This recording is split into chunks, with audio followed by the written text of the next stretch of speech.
Back in 2016, I was working markets with a friend. Her name was Linda, and she sold plants and I sold jewelry, and we used to hit up markets together just for a bit of fun.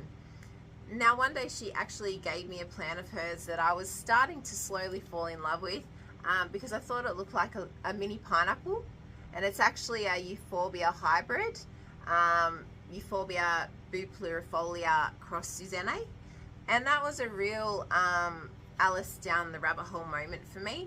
My dad had always had plants in the house, and I grew up with plants around me, but I'd never really seen them. So that was a crucial moment in awakening my plant addiction, and a crucial moment in what is now Rooted today.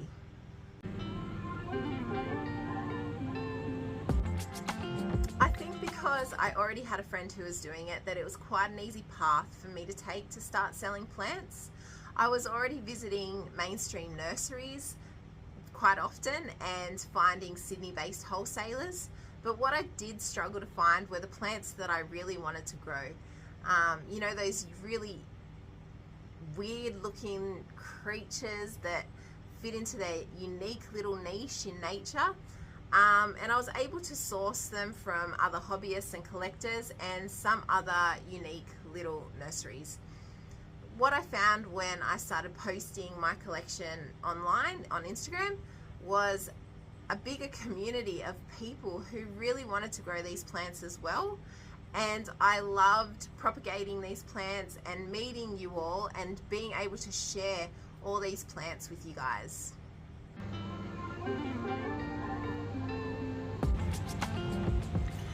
I've been running Rooted Plants for almost 10 years. It'll be 10 years in September, and the business has changed so much over that time. Firstly, it wasn't even Rooted Plants at all. I've rebranded twice, from Beats Plants, which was the name of my jewelry line but really didn't resonate, to Maitarani Plants, which was a name I discovered in my travels, as Maitarani is the Thai goddess of Mother Earth. But most people couldn't pronounce it, let alone remember the name. So in 2020, I rebranded again to Rooted Plants, and that's the last time, I promise. The business has also operated through many iterations. I started off selling bits and pieces that were surplus as a collector, to doing markets every weekend. I went into a retail share space in Glebe and later held a massive plant sale there. I think I spent something like 50k on plants, and I sold a lot of them, but I had a lot left over. And I think I realized that I had probably exhausted my capacity to sell the same plants to Sydney-siders, so I launched a website to sell the rest of the stock nationwide. The shared retail space at the same time was going into liquidation because of an unrelated project, and I was asked if I'd like to use the space for something similar, and I jumped at the opportunity for a bricks and mortar store. That was in late 2019. So 6 months later, COVID happened, and I started to feel really guilty for asking people to come out and support us, especially with a potentially lethal virus circulating.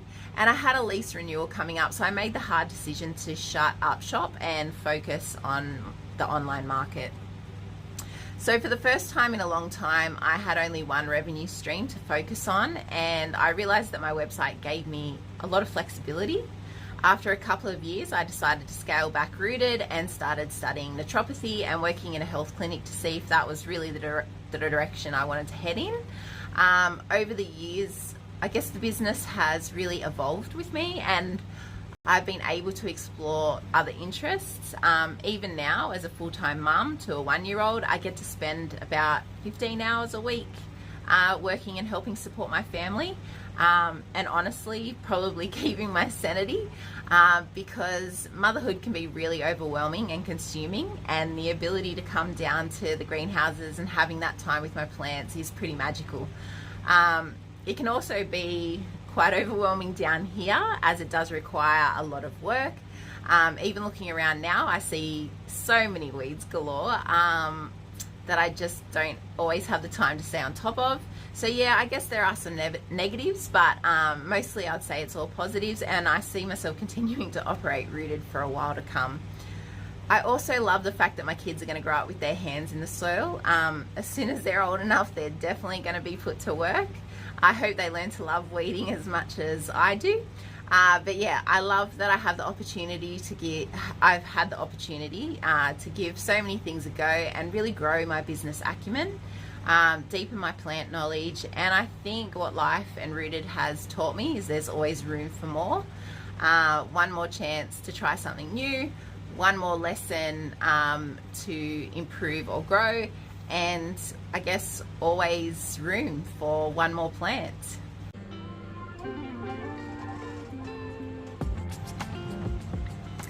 I'm really excited for what the future holds for Rooted Plants. For the last few years, it has really taken a back seat, operating more on a maintenance level, and then went into complete hibernation whilst I had a year off on maternity leave. But experiences like burnout and motherhood have taught me that I have to say no to things that don't serve me and be more selective in how I spend my time, which has meant that all the time that I've been spending in the greenhouse lately, I've put towards getting everything looking really good again and pursuing my passions and growing plants that I love to grow. Because of what life is at the moment and parenthood, I'm having to reassess and set up systems that are more streamlined and efficient, and I'll be spending less time propagating in bulk, but that will allow me more time to increase the range of plants in the greenhouse and available for sale. Thank you all so much for coming along on the journey, continually coming back to support Rooted in all facets, and helping keep this little small business operating, hopefully for another decade to come. Thank you very much. I'll see you later. Bye.